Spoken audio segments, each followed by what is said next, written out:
안녕하세요. 소연입니다. 지금 한국에는 내일이면 추석이겠네요. 제가 기억나는 추석은 어렸을 때 엄마가 새 옷을 사서 주셨어요. 저희들은 식구가 7남매였는데 제가 제일 막내였거든요. 근데 다른 때는 별로 기억이 없었는데 그때는 엄마가 예쁜 옷을 사주신 기억이 납니다. 그리고 새 신발도요.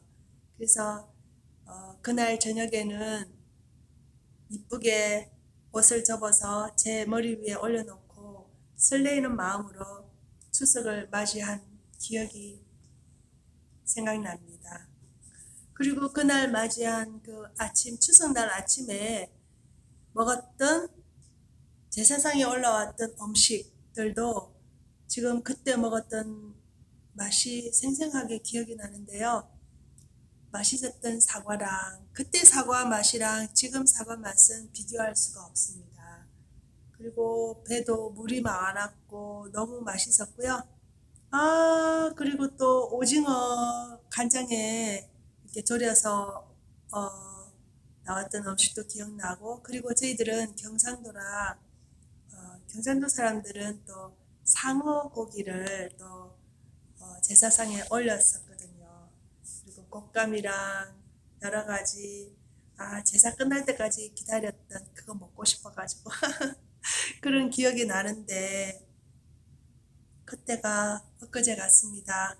근데 지금 우리들 이렇게 추석을 이렇게 맞이하는데 요즘에 추석은 너무 변화스러운 것들이 많아졌잖아요. 물론 옛날에는 벌써 몇십 년 전이라 10년이 지나면 강산이 변한다고 얘기했으니까 뭐 당연한 일이겠죠. 그때는 사람들도 많이 없었던 시대였고 먹을거리도 그렇게 지금까지 풍족하지도 않았었을 테고 교통도 그렇게 편리한 시절이 아니었기 때문에 멀리서 친척들이 오면 정말 반갑고 그런 시대였잖아요.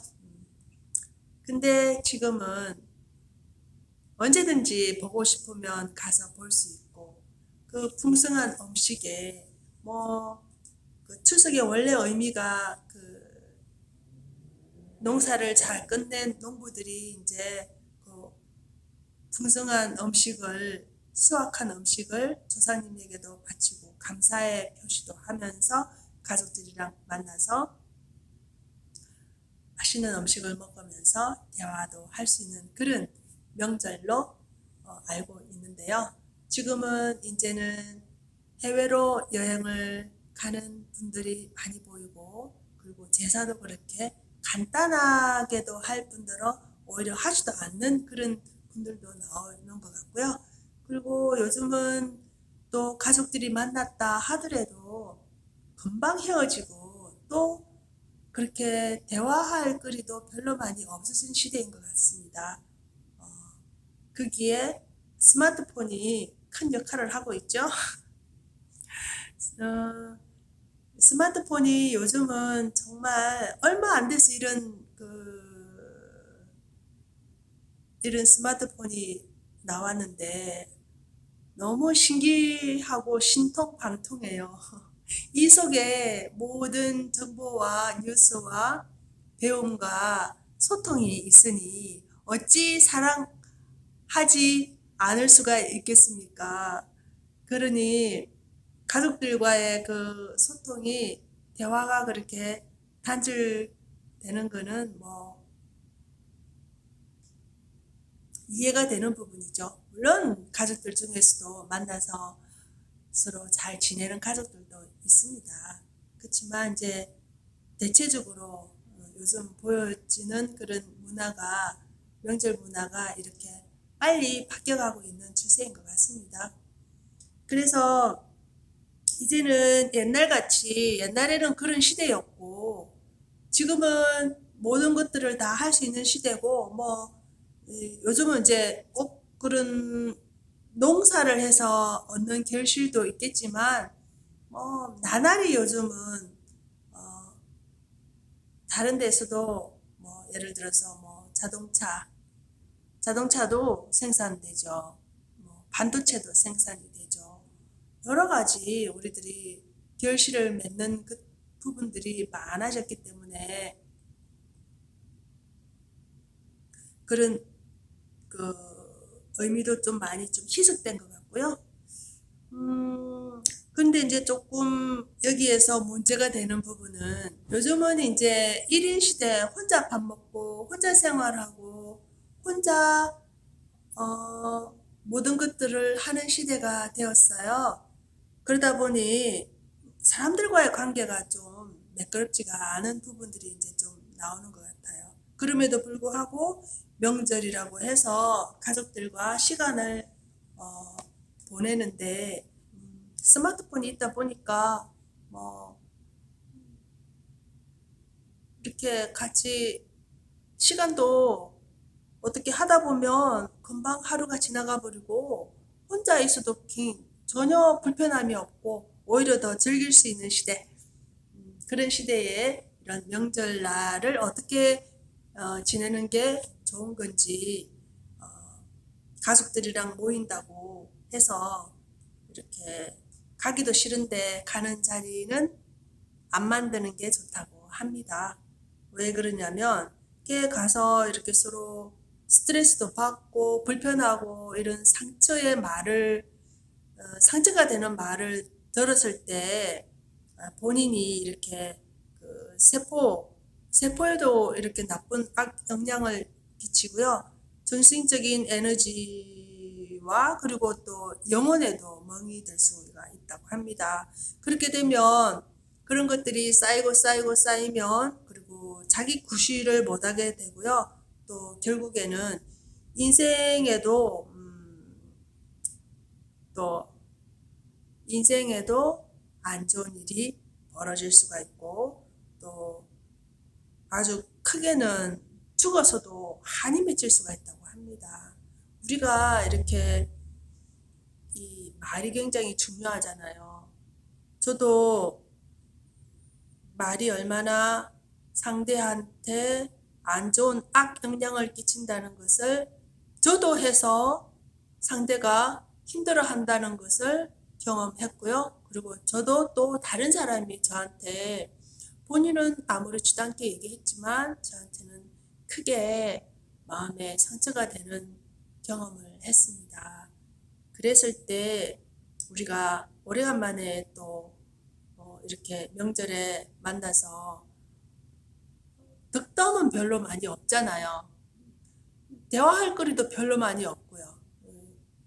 그 서로 간에 얘기할 수 있는 부분이 뭐 안부 묻는 거고 또 요즘 너는 뭐 하냐 또 뭐 사귀는 사람은 없느냐 뭐 정말 좀 개인적인 부분 질문도 해서 대답하기도 곤란한 일도 있는 것이고 또 그게 이제 결국은 만나고 싶은 마음이 없다는 거는 가서 나한테 좀 즐거운 일도 없고 득되는 일도 없다고 생각할 수도 있겠죠.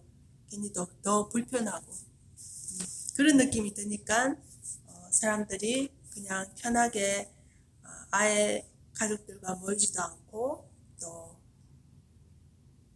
오히려 즐거운 스마트폰이랑 지내는 게 더 낫지 않을까 그런 생각을 했습니다. 우리가 명절 때는 가족들과 함께 하는 날인데요. 그 가족의 의미에 대해서 새로운 사실을 알게 됐습니다. 물론 제가 생각하기에는 가족은 한 솥에서 밥을 먹고 또 부모님 밑에서 자라난 우리 형제 자매들이라고 이렇게 알고 있었습니다. 근데 혈육으로 맺어진 가족은 의무가 따른다고 합니다. 그 의무는 당연히 부모는 자식을 교육시키고 길러야 되는 의무가 있고요.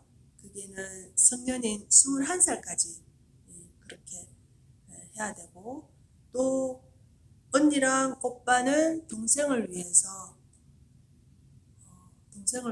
노력하고 또 도움되는 일을 해야 된다고 합니다. 그것은 그 자연의 법칙이고요. 어떻게 생각하면 그 물이 위에서 아래로 흐르듯이 가족뿐만 아니라 모든 자연의 이치가 윗사람은 아랫사람을 가르치고 도와줘야 된다고 합니다. 아랫사람은 윗사람을 도울 수가 없다고 하네요. 그러면 그 아랫사람은 또 자기 아랫사람에게 도움되는 일을 해야 되는 것이고요. 또 누가 나한테 잘해줬다고 해서, 예를 들어서 부모님이 나를 길러줬다고 해서 내가 자라서 부모님에게 갚는 것이 아니라 그 부모님한테서 받은 그 언덕을 나는 사회를 위해서, 또 크게는 인류를 위해서 빛나는 일을 할 수 있는 내가 되는 것이 최고의 효도라고 합니다. 큰 바다를 생각하면 우리들은 바닷속에서 사는 사람들이라고 예를 들어서 생각하면 내 가정, 내 것만 챙겨서 되는 것이 아니잖아요. 결국은 모두가 깨끗해야지 우리 가정에도 그것이 도움이 되지, 내 가정만 깨끗하게 한다 하더라도 사회에서 어려움이 있다면 결국은 그 영향이 가정에까지 미친다는 것. 그래서 내 가정만 생각하지 말고 사회를 위해서, 나라를 위해서, 인류를 위해서. 그런데 지금 나라를 위해서 생각한다고 하지만 그 생각하는 것 자체가 내가 정말 바르게 생각하는 건지 바르게 행동하는 건지 이런 것들은 우리들이 모르고 있지 않아요.